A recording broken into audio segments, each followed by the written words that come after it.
The tractor plow unit, or the dozer plow unit as some may call it, is a safety net for Florida prescribed burners.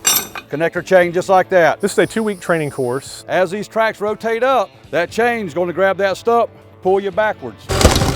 We're out at Green Swamp West working on interagency prescribed fire training for dozer operations on Florida's fire environments. This is an interagency course with FWC, Florida Fish and Wildlife Conservation Commission, and Southwest Florida Water Management District staff. I'm Chris Reed, manager of the land management section, the Southwest Florida Water Management District. The second week is very hands-on. We're running students through scenarios and actual dozer operations.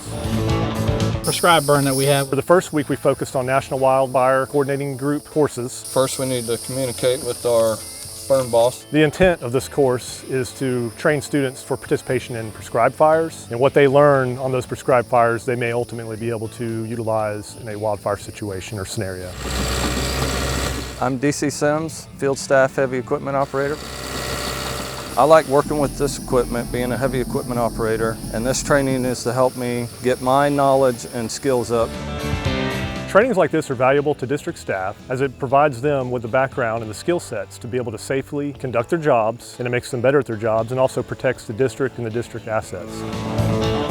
The safety part is for me individually and the crew that I work with on a day-to-day basis. So it's to help me be safe and them to go home safely.